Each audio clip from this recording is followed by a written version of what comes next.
Calle 11, nuestra avenida alterna a las desilusiones, hoy dedicado inevitablemente al 2 de octubre. Dudantes, Gabriel Bauduco y Ixnique Iruegas esta noche, justamente para preguntarnos qué le significa a la generación más joven ese episodio que pasó hace tan poco y al mismo tiempo hace tanto. De ahí nos movemos para hablar con los jóvenes del 68. Hoy rebasan los 70 años, fueron víctimas, algunos incluso recibieron balas y han tenido que contar a lo largo de los años cómo transformaron esa experiencia en algo que les movió a construir país, a construir espacio público, a construir fraternidad. Los visité mientras estaban poniendo su huella en el Monumento a las Ausencias, en el Centro Universitario Cultural Tlatelolco, una pieza que, por cierto, hay que visitar porque justamente fueron ellos quienes la construyeron. De ahí nos movemos con Fabricio Mejía Madrid. Acaba de sacar una novela que vale la pena leer, justamente sobre el 68, una novela que nos dice cómo era el ambiente de la época y nos remite de manera inevitable a reflexiones sobre cómo es la era que nos tocó vivir. Y cerramos con Irina Índigo. Ella es mexicana, ella es venezolana y por eso le dedica una canción a Maduro y otra canción al chile y el limón, que por cierto es el condimento que más usamos los mexicanos. Calle 11 arranca con Dudantes. Chile y limón camarones, chile y limón tamarindo, chile y limón guacamole, chile y limón... Dudantes, lo prometido, Ixnique Iruegas. Estoy feliz de regresar a pantalla contigo después de algunos añitos. Yo también, me da mucha emoción. Buenas noches. Tuvieron suerte que no les pasó como los amantes del Círculo Polar, que quedan en encontrarse y no se encuentran jamás. Es que necesitábamos de Gabriel Bauduco para que nos reuniera. Puedes oficiar aquí. Solo pasaron 8 años, no fue tanto. 8 años. 8 años estábamos cumpliendo 15 tú y yo. Muy jovencitos, muy jovencitos. Se nota, pero sí. Fueron 8 años difíciles. Oye, Gabriel, pues traemos esta semana el 2 de octubre, ¿no? 50 años. Veía el otro día una encuesta que decía que la mitad de la población, a lo mejor somos los que nos vimos hace 8 años, que sí recordamos el 68 como algo importante, y el 50% que dice ya, ¿no? Ya ahí muere. Ya chole, esto ya pasó. Pero tiene mucho sentido. Solo voy a extrapolar el dato para llevarlo al padrón electoral y ver cuántos millones de millennials votaron. Tiene un sentido lógico, y es que nos hemos encargado de vestir la historia de una solemnidad y de tragedia en muchos casos, que resulta muy lejana emocionalmente para quienes no lo vivieron. Y llamó la atención, Ix y yo estábamos el día de la marcha. 90,000 gentes, dijeron los periódicos. ¿Cuántos jóvenes? ¿2/3? ¿Más o menos? Sí, más o sea, digo, cabecitas blancas había, sin duda. Sí. Pero me sorprendió la enorme cantidad de jóvenes. Cabecitas blancas de 70 y tantos años. Sí, digo, no así de blancas. Los jóvenes del 68, digamos. Sí hay muchos, y tampoco me extraña que sea solo el 50% el que cree que hay que seguir hablando de esto. Creo que desde entonces hasta el día de hoy hemos tenido muchos de nosotros, ya casi 2, 3 generaciones de mexicanos, que elegir nuestras batallas y elegir cuáles heridas curar. Se juntan, ninguna se resuelve y ninguna acaba por cicatrizar del todo. Entonces, jóvenes de la edad de mi hija, por ejemplo, ¿qué tiene? 16, está por cumplir 17, pues ella se está fijando un poco en Me Too a nivel más global, pero también se está fijando en Iguala, en Ayotzinapa, pero también se está fijando en los trailers con cuerpos sin identificar que andan rondando por las ciudades. Entonces, a lo mejor menos en el 68, pero también eso la hace voltear al 68, que quizá en otras circunstancias le parecería más lejano. Es que tenemos tragedias más cercanas. A ver, el presidente electo ha dicho que no le gusta la frase ni perdón ni olvido. Lo ha repetido varias veces. Dice, olvido no está de acuerdo con todo el mundo. Pero él insiste, ya es momento de perdonar. Ya es momento de dar el paso al perdón. Y entonces le gritan, pero justicia. Entonces, aquí nos volvemos a enredar porque si en algo se parecen 68 y Ayotzinapa y los 300 cadáveres en los frigoríficos, es que lo que ha estado ausente es la justicia. ¿Cómo perdonar sin justicia? No, es que por eso es tan fácil de rebatir el ni perdón ni olvido, sí, pero ¿y la justicia qué? Por eso es tan fácil, porque es imposible perdonar sin justicia. Es más, aún con justicia es imposible perdonar. muchísimas veces. Yo pienso, yo tuve una experiencia de trabajo muy larga con las Madres de Plaza de Mayo en Argentina. Y no hay manera. Cuando eras reportero. Ajá. Y no hay manera ni de que perdonen ni de que olviden. A pesar de que muchas han recibido justicia, porque hubo casos juzgados, y esto nos llevaría un poco a llevar casi a nivel internacional el fenómeno de los movimientos estudiantiles, digamos, ¿no? Pero la verdad es que no hay forma. En el caso de Argentina tú tienes Madres y luego Abuelas de Mayo como el caso emblemático. A mí me sorprende que el caso emblemático en nuestro país no son los 78 muertos del 68, los 30 y tantos desaparecidos. Es que lo que yo escucho es 1, 2, 3, 4, hasta llegar al 43. ¿Y qué son los 43? ¿En qué se han convertido? Que es algo, que es una barbaridad lo que voy a decir, pero como si hubiera trascendido Ayotzinapa, como si ya fuera el emblema de todo lo que nos está pasando, incluido el 68. Pero es que eso no es, digo, lejos de que sea una barbaridad por malo, es una barbaridad por bueno, porque logró crear una identidad colectiva. Yo creo que sí, yo creo que sirve de eso, de emblema, sirve de estandarte para todo lo demás que está pasando, porque supimos pronto, porque también pronto supimos que no íbamos a saber bien qué había pasado. Alguien destruyó el camino para saber. Alguien, y debe ser muy fácil de detectar. Y ahora quiero regresar a lo que hablabas del perdón. Pero te insisto, es que en efecto, a lo mejor nunca sabremos qué pasó con ellos, pero sí vamos a saber quién se encargó de que no supiéramos. Eso es lo que deberíamos saber, y regreso con esto a lo que hablabas del perdón, el olvido y la justicia. En el caso de Argentina, bueno, en algunos casos se juzgó, algunas encontraron a sus nietos, algunas supieron qué fue de sus hijos. En el caso de México, casi nunca sabemos quién fue. ¿A quién perdonas? ¿Cómo le pueden pedir a las víctimas que perdonen? ¿A quién? Sí, no es una cosa en abstracto, exacto, ¿no? Ya no tengo odio en mi corazón, pues es una cosa muy difícil de pedirle a alguien que externe. La gente que tiene frente a sí al perpetrador de algún delito en contra de un ser querido puede decir, te vas a refundir en la cárcel, pero te perdono. Te perdono desde mi corazón, pero ¿a quién se lo dicen las madres de los 43? Tal vez hay una figura que me gustaría introducir, que es la figura del desaparecido versus la figura del asesinado, por brutal que suene. Y me explico. Y hay incluso un hecho legal que le da un peso específico. Ustedes saben que los asesinatos prescriben, dependiendo del país y de la gravedad. 20 años, 25 años. 20 máximo en casi todas partes del mundo. La desaparición, no. La desaparición no prescribe nunca. Esa es la fuerza de los 43. El asesinato, se muere el asesino alguna vez. En el caso del 68 ya no podrías perseguir a Luis Echeverría por los asesinatos, pero dado que hay 30 y tantos desaparecidos, sí los podrías perseguir. No, sí se puede, porque como fue una masacre, eso es un crimen de lesa humanidad, y los crímenes de lesa humanidad no prescriben. A ver, estamos ante una discusión que me tiene sorprendido. Este lunes, el abogado de la Secretaría de la Defensa decía que no les gusta a la Sedena esto de la comisión para investigar y para producir verdad y justicia, y dice, es que está sesgado porque esa comisión va a estar dirigida por las víctimas, por la CNDH, y entonces eso va a atentar contra nuestras garantías, decía los militares, y realmente están dando la batalla para que ni el presidente electo ni el Poder Judicial empujen la comisión. Me gustaría mucho oír la opinión de ustedes. Yo creo que tienen que ser investigados, obligatoriamente. Si no hicieron nada, no saldrá nada en una investigación si se hace de manera seria. Si su delito es de omisión, pues entonces tenemos que hablar de eso. Si es una participación mayor, pues entonces tienen que llevarse a la justicia. Creo que no tendrían por qué estar exentos de la responsabilidad, por lo menos de ser parte de una investigación. Pero dejen ponerlo más duro. El general Saavedra Hernández, él era el jefe de la zona militar número 35. Si los acusas de omisión, estás acusando al general Saavedra Hernández, que es tan importante que está propuesto para ser el próximo secretario de la Defensa. A ver, hay algo muy difícil de tocar, que los propios militares te digan, quiero a este, que es, por cierto, al quien tú estás señalando por omiso.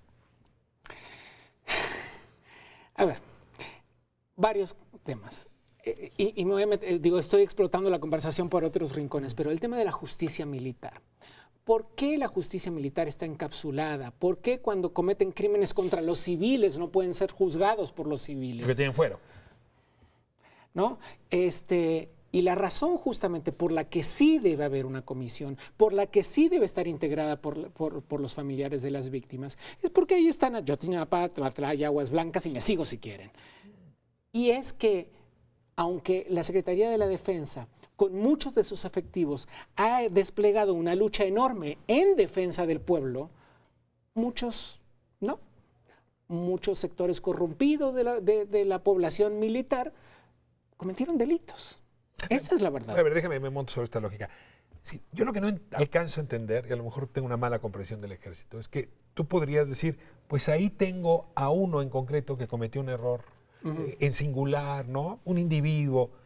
Pero parece como que si juzgas al señor Saavedra, estás juzgando a todo el ejército. Entonces el ejército entero sale a defender y a proteger al general Saavedra. ¿No hay algo necesario en el ejército de individualizar responsabilidades? ¿O? Debería ser, yo creo que es el resultado de vicios, de errores de proceso sistémicos. Sí deberíamos poder saber, y ya cómo se les juzga de acuerdo a su propio fuero y a sus propios lineamientos y reglas, ya es otra cosa, pero tenemos que saber. Las víctimas tienen derecho a saber, la sociedad tiene derecho a saber, y ellos tienen la obligación de ayudarnos a saber. Ellos no tendrían por qué estar exentos de nada más. Me trepo de una cosa tuya que es fundamental otra vez, y es sumamente abstracta, pero perdón, olvido, justicia, nada de eso existe sin verdad. ¿No será que en 68 empezamos a equivocarnos? Tratando de proteger al ejército, de esconder a los responsables, de quitarle peso al secretario de Gobernación, luego lo hicimos presidente, en fin. ¿No será que a lo mejor viene de atrás, pero 68 es, así como los 43 es emblemático para lo que nos está pasando, 68 es emblemático para la ausencia de justicia de verdad? Sí, pero yo creo que no se olvida. y esto, ¿sabes por qué es? Porque un pueblo que olvida está destinado a cometer los mismos errores, por cliché que suene. Digo, en América tenemos lamentables ejemplos de eso. Pero lo seguimos cometiendo, ¿eh? No es que recordar nos haya ayudado de mucho. Sí. Pero no hemos resuelto. No hemos cerrado. Yo creo que sí es en efecto como la primera gran herida abierta de nuestra historia moderna, en el ámbito de lo social y de los jóvenes como agentes de cambio. Y pues sigue abierta esa, desde esa hasta el 2016. La otra cosa que creo que es importante con respecto al 2 de octubre y que no debemos perder de vista es que el 2 de octubre no se acabó el 2 de octubre. El 3 de octubre hubo un esfuerzo concertado de ocultamiento, de información, Que duró 40 años. Por lo menos, ¿no? De criminalización de los muchachos. Y esa es otra parte que sigue ocurriendo. Y creo que no debemos terminar la conmemoración con el 2 de octubre. Tenemos que seguir viendo hacia adelante. ¿Qué pasó? ¿Qué se dijo? ¿Qué no se dijo? ¿Por qué? Por eso aquí, hoy, 4 de octubre, seguimos hablando del tema. Me parece muy bien. Muchísimas gracias. Gracias Gabriel. a ti. Felicísimo de tenerlos aquí. Regresen a Dudante, esta es una buena mesa para preguntarse cosas. Cuando quieras. Nos vamos a la calle y ¿sabe con quién? Justamente con los jovencísimos del 68 que hoy, pintando canas, nos cuentan cómo ha sido su vida después de haber sido perseguidos, después de haber perdido parientes, después incluso de haber recibido balazos. A la calle con los líderes del 68 y también con quienes participaron a ras del suelo.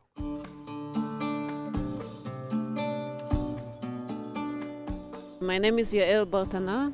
I'm originally from Israel. Today we are in a place that I cannot pronounce. It's just very difficult for me to pronounce, Tlatelolco. For me, I work a lot in the issues of politics of memory, culture politics, social change, the possibility of art to make change. How can we look at history and actually project into the future? What was important for me in this case, the representation of the void or the absence. However, there are survivors, and I wanted to include the survivors in the act of representing that history. In a very simple way, the footprints are a representation of the moment of escape. So we can, once it's finished and people will walk here, students and people working at the university will encounter the present and non-present of this moment.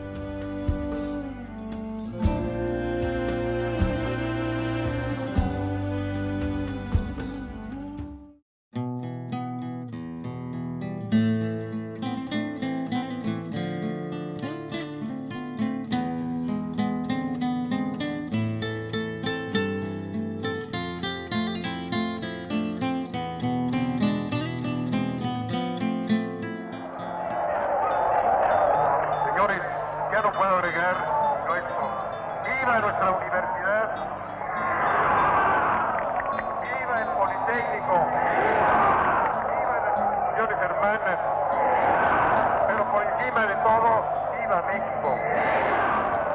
A 50 años del movimiento estudiantil de 68, Calle 11 se mete al Centro Cultural Universitario Tlatelolco. Es aquí donde se construyó el monumento a la ausencia justamente para conmemorar este episodio. Y tengo aquí, excepto a María Eugenia, los demás, puro Politécnico. Así es. Todos participantes en el 68 y luego también en el 71. Así es. Les quiero preguntar, ¿qué es este monumento a la ausencia? Severiano, déjeme comenzar con usted. Usted ya puso aquí sus huellas. Sí, señor. Cuéntele, por favor, al auditorio, ¿qué es el monumento a la ausencia? Cuando me invitaron a participar para grabar mi huella, lo entendí no como un acto simplón o una ocurrencia, sino como el recordar las veces que marchamos, que corrimos, que nos tuvimos que esconder, que nos tuvimos que refugiar en alguna casa. Grabar la huella para mí fue recordar las marchas, todos esos momentos en que mantuvimos firme y pisamos firme en la ciudad, en las escuelas, en los camiones, en los mercados, para decir nuestra verdad. Simboliza la plaza del 2 de octubre cuando inició la masacre y tuvimos que correr unos para un lado y otros para otro buscando protegernos de los balazos, de los disparos de los francotiradores del Estado Mayor Presidencial y de los miembros del Batallón Olimpia que nos disparaban desde el edificio Chihuahua queriendo simular que era el CNH el que disparaba. Eso es para nosotros este simbolismo, no es una cosa menor, es algo muy simbólico. Usted también ya participó. Efectivamente.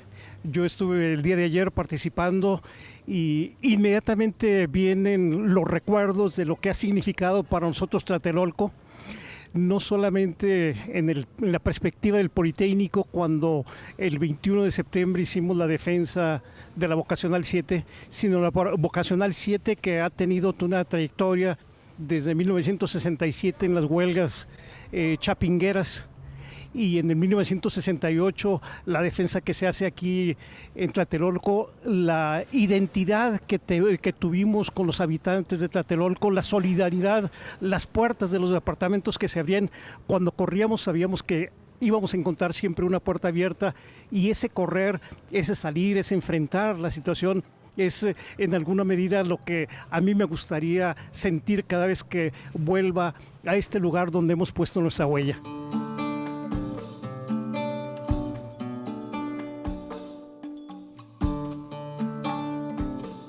Eugenia, cuando se dice 2 de octubre no se olvida, pareciera decirse en plural, no lo olvidamos, pero es que ustedes no lo olvidan en singular. O sea, marcó su vida, hay un antes y un después del movimiento del 68. Sí, hay un antes y un después, no solamente del 2 de octubre, sino del movimiento del 68. El movimiento del 68 marcó nuestras vidas y las marcó positivamente, aunque hubo una tragedia y una masacre como la de aquí, del 2 de octubre de Tlatelolco. Las marcó positivamente porque entendimos que teníamos que seguir luchando, que esa lucha del 68 no había terminado el 2 de octubre, que había espacios donde podíamos desarrollarnos, y esos espacios fueron de muy diferente índole. Por ejemplo, nosotros, mi esposo y yo, nos dedicamos a la educación y entregamos nuestra vida y nuestro entusiasmo y aquella pasión del 68 la entregamos a la educación.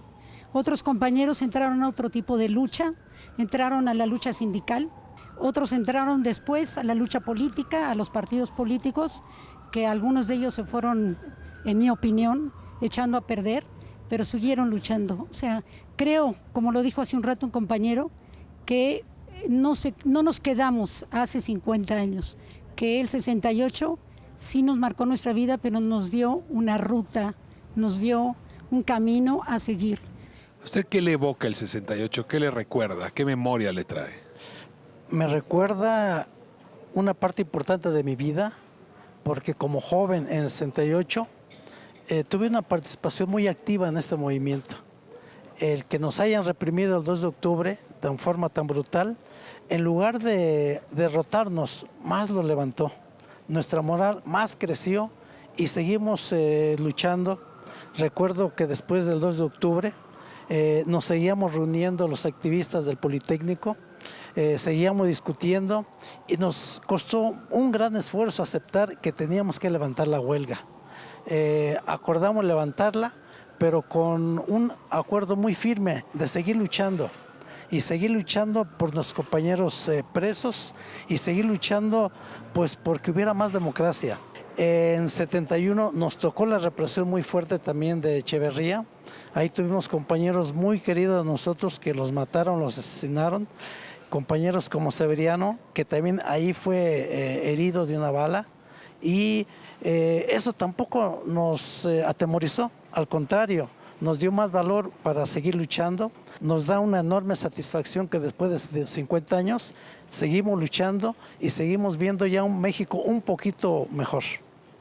Felia, es su turno. Las mujeres en el movimiento. Es un movimiento donde masivamente ingresan mujeres. Claro. En el 68 yo estaba en el Politécnico, en la Superior de Economía, y fue en realidad quien desató toda una formación en nosotros.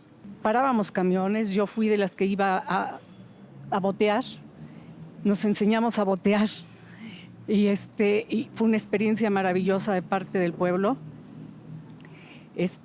Ese dinero lo utilizábamos fundamentalmente para poder sostener a la cantidad de compañeros que se estaban cubriendo y sosteniendo el movimiento, tenían que comer. Entonces fue algo que nos acabó de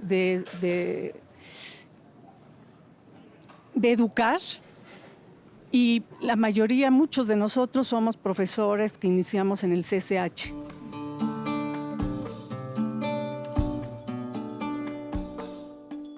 Severiano, usted, ya lo mencionaban hace un momento, fue víctima en el 68, pero sobre todo en el 71. ¿Nos puede contar la historia del 71 y cómo se liga con el 68, por favor? Muchas personas que se dedican a escribir o que se dedican a recordar su participación creen que el movimiento terminó en el 2 de octubre, pero muchos politécnicos universitarios de la Prepa Popular, de Chapingo, de todas las universidades, mantuvimos en alto la decisión de regresar a clases bajo la consigna de mantener los comités de lucha, mantener el asambleísmo como método democrático de discusión, de decisión y de lucha, mantener los periódicos murales como comunicación, mantener el volanteo ya no tan intenso como en el 68, y así estábamos dando la lucha. A pesar de la represión. A pesar de la represión, ya no podíamos salir con la libertad o con la facilidad y las brigadas masivas del 68, pero seguíamos saliendo, seguíamos cuidándonos de la policía, yendo a la universidad, a otras escuelas, volanteando. Ahora nos dedicábamos en el 69, 70, 71 a ir a las fábricas que en huelga, a jalar a los obreros a los centros estudiantiles y apoyarlos con sus demandas. Los que eran abogados los apoyaban con orientación legal, los que sabían escribir los apoyaban para redactar sus volantes. Es decir, no nos retiramos para lamentarnos, no nos retiramos porque teníamos miedo, continuamos la lucha. Y sin embargo, en 71 le dispararon. Yo era del Comité de Lucha de Físico-Matemáticas, éramos los dirigentes que sustituíamos a los dirigentes del CNH. Muchos estaban en la cárcel, muchos estaban amenazados. Y en las escuelas, los que éramos de 18, 19, 20 años, brincamos al liderazgo y empezamos a dirigir el movimiento en las nuevas condiciones. Fue ahí cuando decidimos hacer una marcha, solo una marcha, era el derecho de manifestación. No íbamos a tomar Palacio, no íbamos armados, no íbamos a hacer más que marchar, apoyar a los estudiantes de Nuevo León y demandar más presupuesto para el Politécnico, un consejo universitario más democrático en la universidad, y sin embargo no se frenaron en la represión, no vieron si era justo o no nuestras demandas, le volvieron a pegar. Después del 10 de junio a mí me pegaron un M1, 4 agujeros, pero no nos frenaron ni nos mataron. 4 tiros. Un tiro y me hizo 4 perforaciones, entró al pecho porque giré, iba al corazón. Según estudios, todos los dirigentes de las escuelas estaban señalados de alguna manera para ser muertos esa tarde. Murió el dirigente de la Prepa Popular, murió el hermano de Jesús Martín del Campo, murieron compañeros de física, agredieron y mataron a estudiantes de CIME, de economía. Esa es la teoría que hay, no podemos comprobarla porque no sabemos. ¿Por eso le habrían tirado a usted? Seguro, porque a mí ya me habían amenazado. Compañeros de la universidad me reconocieron porque éramos del comité coordinador, me llevaron a la Cruz, los estudiantes del Politécnico obligaron al director a sacarme de la Cruz Roja y llevarme a un hospital privado, y solo así salvé la vida, porque los que se quedaron en la Cruz Roja o los remataron o se murieron por mala atención.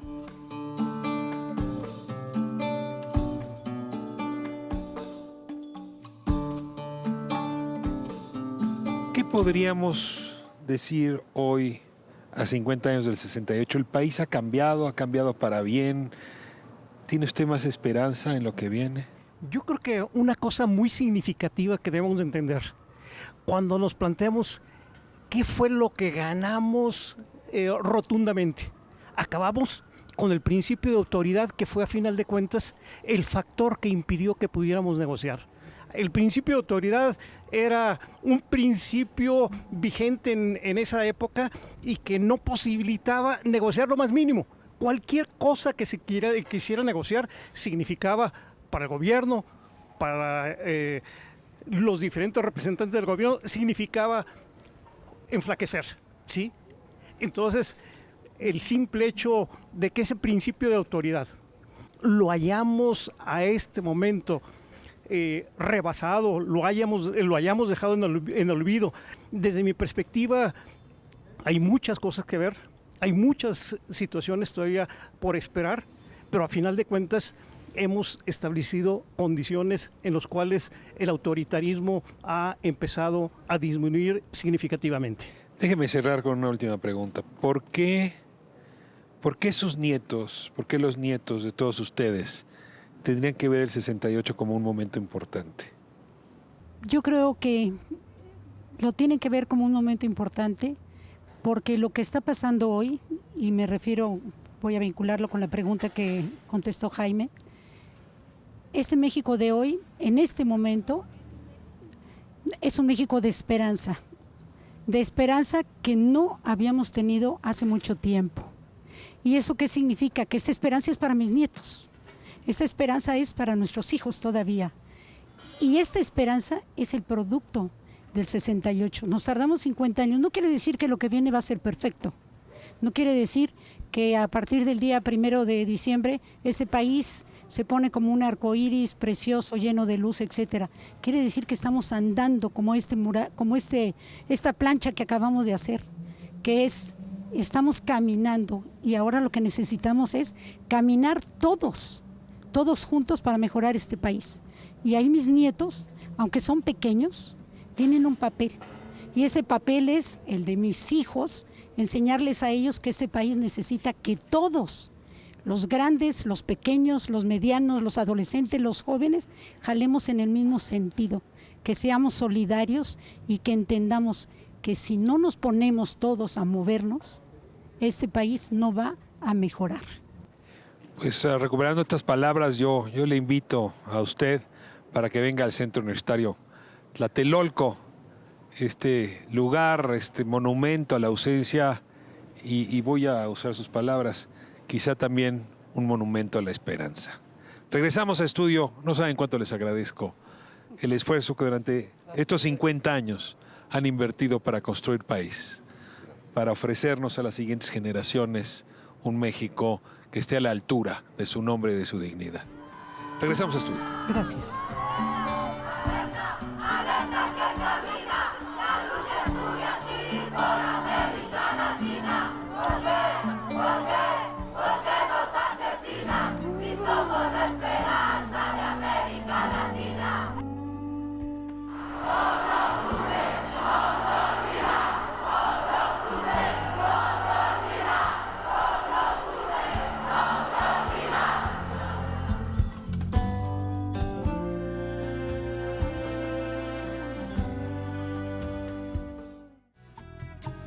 Hola, ¿cómo están? Yo soy Irina Índigo. Por favor, no se vayan, porque después de este corte voy a cantar algunas de mis El canciones. papel que dibujas. Él dijo que ellos serían honestos. Hola, ¿cómo están? Yo soy Irina Índigo y los quiero invitar a que escuchen una canción muy especial que se llama Mi Llanto, después de esta entrevista. Una canción donde como venezolana, que tengo muchos años viviendo en México, le dedico y le canto desde el alma y desde el corazón a mi tierra que pasa por una grave crisis humanitaria. Había dedicado todo a mis hijos. Bueno, hay días que las calles se iluminan. Hoy calle 11 se ilumina con la inteligencia de Fabricio Mejía Madrid. Me da muchísimo gusto. ¿Cómo estás, Ricardo? Gracias por invitarme. Pues bien contento, la verdad. Digo, tener aquí a alguien al que uno admira siempre es una buena noticia. Hombre, mutuamente. Te oigo, te leo y admiro tu disciplina de seguir escribiendo con regularidad a pesar de todas las actividades. Te metiste con una novela para hablar del 68. Así es. Esta luz que nos deslumbra, publicación de Grijalbo. ¿Por qué dedicarle tiempo a pensar el 68 y por qué hacerlo desde una novela? Pues principalmente porque de los casi 60 libros que hay sobre el 68, muy poquitas son novelas, casi todos son testimonios, documentaciones. Algo de película, poco. Poco de película. Está El Grito, está El Rojo Amanecer, está La de Olimpia. Bueno, esa es nueva, ¿no? Y la de Carlos Volado, Tlatelolco. Y entonces, pues tienes, digamos, 4 libros como centrales, que son La Noche de Tlatelolco, Poniatowska, que salió en el 71. Al año siguiente sale Días de Guardar, de Monsiváis. Los días y las noches, de González de Alba. Los días y los años. Y los años de González de Alba. Tienes Parte de Guerra 1 y 2 de Shere y Monsiváis, que es ya la documentación de lo que pasó. Gilberto Guevara, que lo hace un poco más tarde. Y a mí me parece un libro estupendo, La Estela de Tlatelolco, de Raúl Álvarez Garín. Y entonces yo dije, bueno, esto ya... Y las 5,000 páginas de la Fiscalía Especializada para Delitos del Pasado, que yo cometí el error de imprimirlas. Estaban en un disco, pero las Has de ser imprimí. rico. No, hubo un ratón en la caja de papeles. Fue un problema en mi casa. Y bueno, me deshice del ratón y más tarde... Te lo mandaron de la DFS. Exacto, era un infiltrado. Oye, pero, a ver, es que, déjame refutar esto. Dices que hay 60 libros famosos, pero hay muchos libros autopublicados. Sí, Mucho claro. militante, que no fue dirigente, que vivió el 68 a la base, o que en realidad le tocó muy joven, pero luego le tocó 71. Yo me he encontrado más de 250 testimonios distintos. Ahí hay un poco más de novela, por cierto, que han estado como abandonados, como que nadie les hizo caso, como que estos 6 libros que acabamos de citar ocuparon toda la historia y el resto quedaron olvidados. ¿Tomaste en consideración algunos de esos testimonios? Incluso... ¿Entrevistaste? Sí, incluso hay cosas que yo usé que, digo, pues las consulté para ver si había algo interesante. Cosas, por ejemplo, que llegaron a un concurso del que yo fui jurado hace unos años, de novela, que es el premio novela Rosario Castellanos. Y había 2 cosas sobre el 68, y tienes toda la razón, es decir, eran narrativas, pero más ligadas al 71. Sí. Como que es el trauma potenciado en 71 lo que te remite a 68. Exactamente. Entonces, yo dije, bueno, a ver, el 68 es un mito fundacional, ¿no? A lo que me refiero es a que es como un vaso y lo que nos preocupa desde el presente se lo echamos al vaso, ¿no? Y entonces puede ser... Y es más un portaaviones que un avión, ¿verdad? Sí, porque puede ser... dicen, por ejemplo, la guerrilla en México estalla porque se cierran las vías legales en el 68. 71, pero sí. ¿No? Ninguno de los que participaron en el 68 claramente se fue después a la guerrilla. Ese fue otro fenómeno del norte, ¿no? De Guerrero, etcétera, que tiene que ver con los campesinos. Ahora, los politécnicos del 71 sí. Ahí sí hay Del rastro. 71, porque sí, ahí ya, digamos, ahí está radicalizado el movimiento y Es una discusión muy interesante, porque hay quien dice, 68 tenía como divisa la paz. O sea, una expresión pacífica, gandiana, Luther King. Entonces es injusto cargarle pólvora a ese movimiento y decir que era un movimiento violento, la guerrilla sí lo es. Claro, Y por otro lado, del otro lado, pues en 1988, ahora el 1 de julio, se dice el 68 es el principio de esta lucha. Sí, todo eso es legítimo, pero el movimiento nunca reclamó sufragio efectivo, elecciones libres. Ahora, pedía libertades democráticas. Eran libertades democráticas. Lo que yo digo es, rellenemos al 68 de sí mismo, ¿y qué es? Es un ejercicio de soberanía popular en el sentido más puro, donde para defender el derecho a manifestarse uno se manifiesta, es decir, ¿no? Al decirlo ya cobra... Para defender el derecho a organizarse uno se organiza. Uno se organiza, para pedir la libertad de expresión uno habla y grita en la calle, en espacios públicos, es eso. Salen, es el principio del texto de Poniatowska, ahí vienen por las calles, es eso, salen los estudiantes, los jóvenes, salen a los espacios públicos sin convocatoria del partido, del sindicato, ¿no? De la disidencia sindical, etc. Salen espontáneamente a decir, como ahora diríamos las autodefensas, digamos, nos golpearon a la mala y no queremos más esto, ¿no? Estás hablando del 68 como si fuera un movimiento mexicano y nada más alejado. O sea, es un fenómeno global. Está ocurriendo desde 66, 67, 68, algo en esa generación que llegó a los 18 años o los 20 años, justo en ese momento. A mí me acorte y te pregunto esto porque a mí hay dos cosas que me molestan en el 68. Asumir que solo es el 2 de octubre y asumir que solo es mexicano. Son dos elementos. Vamos a corte y regresamos. Seguimos con Fabricio Mejía Madrid, hablando de su novela. Bueno, todavía no hablamos de ella, Esta luz que nos deslumbra, pero prometo que en el siguiente segmento hablaremos del texto.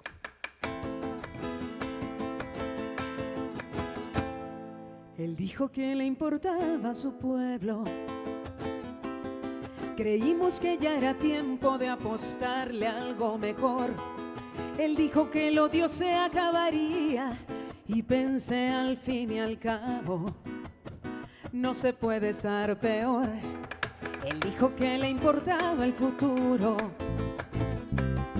de cada uno de los hijos de mi tierra bendecida. Él dijo que haría más digna la vida y pensé al fin y al cabo, no nos queda otra salida. Y ahora tengo el corazón pequeño, quisiera que fuera un sueño y mañana despertar. Jamás pensé que algo así sucedería, porque aquella tierra mía no me la podían quitar. Ay, la, la, la, desde este suelo lindo canto, bajo este cielo que conoce bien mi llanto, por lo que he dejado atrás, la, la, la, la, y en este suelo lindo vivo, y desde cero recobrar lo que he perdido, y este tonto pensamiento que quisiera regresar un tiempo.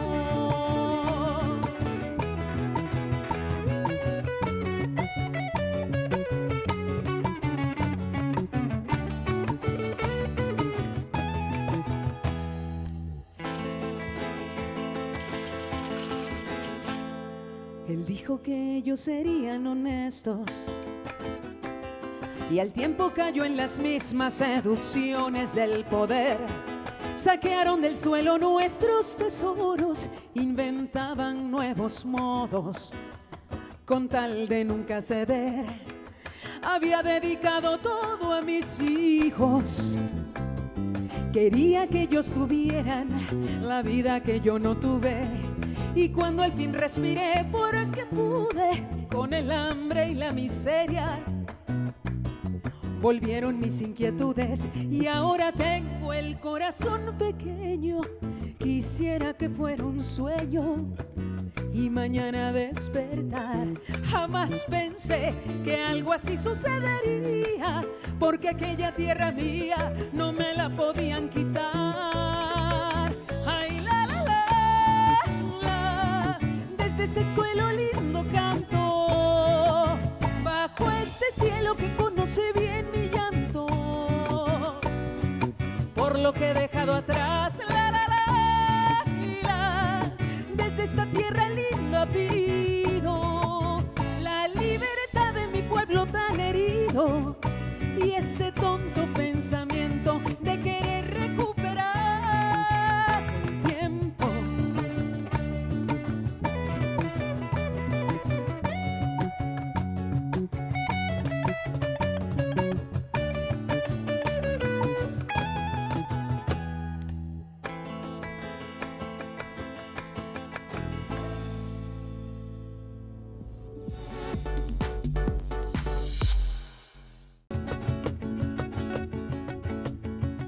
Hola, yo soy Irina Índigo y los quiero invitar este 18 de octubre al Festival de Canción de Autor Coincidir en Ensenada. Y también los quiero invitar a que escuchen mi siguiente canción después de esta entrevista, una canción que habla de un aspecto muy particular de la migración de los extranjeros a México. Esta canción se llama Chile y Limón. Pero nadie me dijo que todo lleva chile y limón. De vuelta en calle 11, esta luz que nos deslumbra. 68 es una luz que nos deslumbra.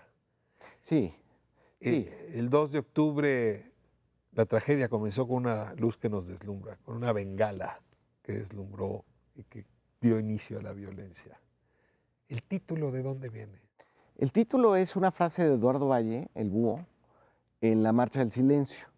Es decir, justo en el momento en que las fuerzas están empatadas, ¿no? O sea, el movimiento en México es muy fácil de entender, digamos, es un momento de ascenso que es agosto, después la amenaza del presidente el 1 de septiembre, en medio es la demostración de la Marcha del Silencio, es decir, nuestra respuesta es el silencio y estamos tan organizados que no vamos a hablar, no vamos a gritar, no vamos a insultar, y después el desenlace que ya será la represión, es decir, en septiembre se toma CEU, se toma el Politécnico, las vocacionales, empieza a correr, el movimiento se logra organizar fuera de las escuelas, logran hacer la manifestación del silencio y entonces ya viene el 2 de octubre, que efectivamente el 68 son 123 días, no es el 2 de octubre. Ese es el desenlace trágico. Y lo otro que decías, ¿es un movimiento mundial? Sí, efectivamente. Porque, a ver, ¿cómo te lo explicas globalmente? Y luego, su representación en México, ¿cuál sería su esencia o lo que le permitiría distinguirlo? La esencia es, Díaz Ordaz con la Olimpiada plantea una modernidad, ser contemporáneos del mundo, despolitizada, ¿no? Y los estudiantes lo que dicen es, sí, ok, estadios nuevos, transmisión por televisión a color, todo eso, todos los productos que se venden con la Olimpiada, todo eso está bien, eso es ser contemporáneo, eso es ser moderno, pero y la política, y los ciudadanos, y la participación, y el derecho a decir cosas, ¿no? A la libertad de expresión, eso también es modernidad. Entonces plantean un reto, digamos, al presidente, de decirle, está muy bien la Olimpiada, pero queremos ser modernos en todo sentido. El elemento distintivo del 68 mexicano lo pone la Olimpiada. Sí, claro. El desafío al autoritarismo es común en París y en Praga. Sí, claro. Eso es común. Es por la actuación Ampliar de la las libertades es común. Cambiar la relación con los padres es común. Claro. Con la autoridad educativa. Con la autoridad.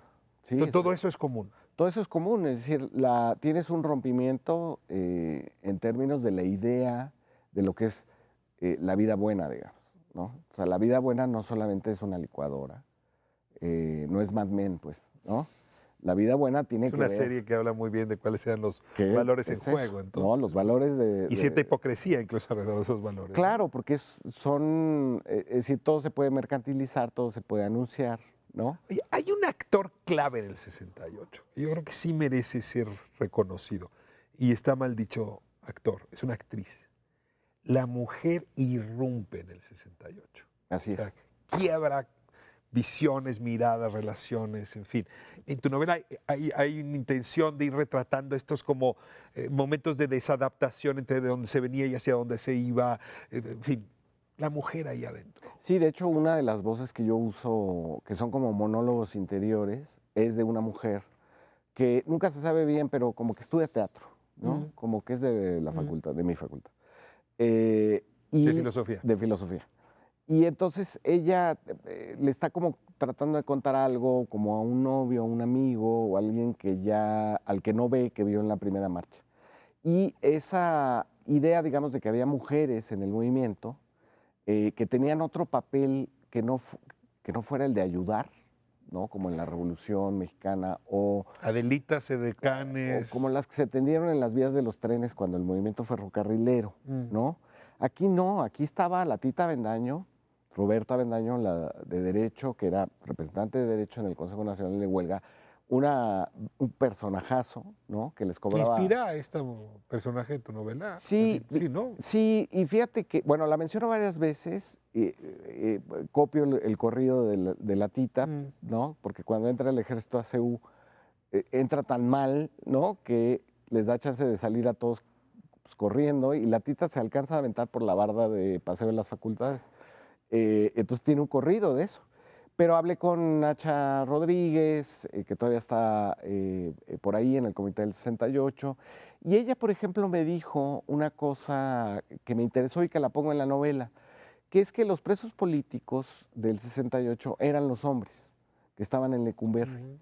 Ellas fueron tratadas como presas comunes, no tenían derecho a visita conyugal y convivían con casi puras mujeres que estaban presas por violencia doméstica, ¿no? Ya no me queda mucho tiempo, pero regreso a la novela. Hay algo como de mirada lúdica sobre esa época, ¿no? Incluso como arranca, un platillo volador allá afuera, pero en realidad tiene que ver con las Olimpiadas. Sí, con nuestra modernidad. Con la modernidad, fallida, ¿no? digamos. Sí, ¿no? Los regalos que están enviando las delegaciones de la Olimpiada. Sí, hay una como mirada perpleja de tus personajes aquí frente a eso que está ocurriendo.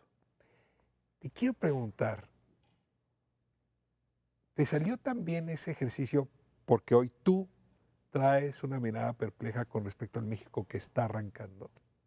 Sí, yo, bueno, estaba corrigiendo la última versión cuando estábamos en la disyuntiva de que hubiera un fraude electoral y no se cumpliera la voluntad popular o ganar Andrés Manuel. Ahí estábamos en eso. Y lo hice con esa, supongo que se refleja un poco, corregí con esa perplejidad, dices tú, yo le llamo espanto, ¿no? Asombro. Un asombro de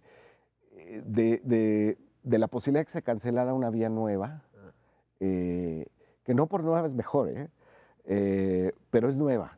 El país se moverá en otro sentido y habrá un entusiasmo de otro tipo, ¿no? Perdón si exagero con la metáfora y me lo puedes reclamar. Los aztecas tenían siglos de 52 años, ¿no?